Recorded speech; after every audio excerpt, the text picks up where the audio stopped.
Migalaကျွန်တော်ချစ်တဲ့အမိမြန်မာနိုင်ငံရဲ့ music တိလူငယ်လေးများကိုလေးစားပါတယ်နော်အခုဒီနေ့ကတော့နည်းနည်းခက်ချမ်းချမ်းလေးပေါ့ကွာနော်ခက်ချမ်းချမ်းလေးပေါ့ကွာနော်ဟုတ်လားအမိမြန်မာနိုင်ငံမှာနေထိုင်ပြီးမှအမိမြေကိုဖျက်ဆီးတဲ့လူတွေရှိနေတယ်ဆိုတဲ့ခေါင်းစဉ်လေးနဲ့ပြောပြချင်ပါတယ်နော်ဟုတ်ပြီလားနော်အခုကျွန်တော်တို့အမိမြန်မာနိုင်ငံမှာအခုဒုက္ခတွေနဲ့နော်ဟုတ်လားမြို့ထဲမှာလဲမြို့သိမ်းတိုက်တာလားဘာတိုက်တာလဲမသိဘူးเนาะအကုန်လုံးစိတ်လျှော်ဘဝတွေရောက်သွားကြပြီးမှဒုက္ခနဲ့ကြုံနေရတာเนาะအကုန်လုံးမျက်မြည်ပဲเนาะဟုတ်လားကျွန်တော်ပြောချင်တာကဟုတ်လားတမိုင်းတရေခံဖြစ်နေပြီလို့เนาะတမိုင်းတရေခံမဖြစ်စေနဲ့လို့တော့ကျွန်တော်မပြောချင်ဘူးเนาะတမိုင်းတရေခံဖြစ်နေပြီလို့เนาะဟုတ်လားကျွန်တော်မြန်မာနိုင်ငံကိုဖျက်ဆီးနေတာဘယ်လိုလဲဆိုတော့မြန်မာနိုင်ငံမြန်မာလေပိုင်နဲ့ကိုရှူမြန်မာမြေထဲမှာနေပြီးမှဟုတ်လားမြန်မာပြည်ကိုဖျက်ဆီးနေတာကျွန်တော်မြန်မာနိုင်ငံမှာရှိနေတဲ့တိုင်းသားလက်နဲ့ကြိုက်တယ်ဆိုတာလုံးဝ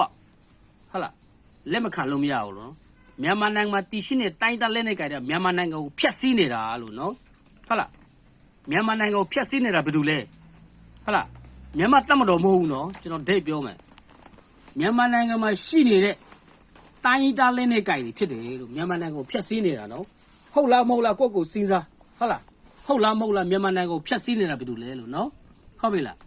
နောက်ဒုတိယတစ်ချက်ကျွန်တော်ကတော့တကယ်ဘူးဘွားစီစစ်ကျွန်တော်ခရိယာပါနော်ဒါပေမဲ့အစီလာထုတောက်ထူလီတောက်ပြော်ခဲ့တဲ့အမိမြန်မာနိုင်ငံရဲ့ဗုဒ္ဓတတနာကိုလည်းစော်ကားလို့မရဘူးနော်ဗုဒ္ဓတတနာကိုခင်ဗျားတို့ဖျက်ရလို့ဖျက်ဆီးဟုတ်လားဗုဒ္ဓတတနာကိုညှိုးနှောအောင်လုပ်တယ်လို့လည်းကျွန်တော်ကတော့လောကကျွန်တော်ရဲ့ပါစီနေနဲ့လောကလက်မခံနိုင်ဘူးနော်ဒါမြန်မာနိုင်ငံကပြောမယ်ဆိုရင်ဗုဒ္ဓဘာသာကူးကွယ်တဲ့အများစုကူးကွယ်တဲ့နိုင်ငံတွေဖြစ်တယ်နော်ဗုဒ္ဓဘာသာကိုလည်းထိလို့လည်းမရတော့လို့နော်ဗုဒ္ဓတတနာကိုလည်းဖျက်ဆီးလို့လည်းမရဘူးကျွန်တော်လည်းလောကလက်မခံဘူးဒါကျွန်တော်ခရိယာစစ်နော်နိုင်ငံနဲ့ရှင်ပြီးစကားပြောတာနော်ဟုတ်ပြီလား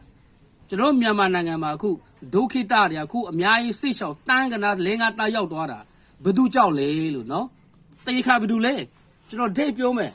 နော်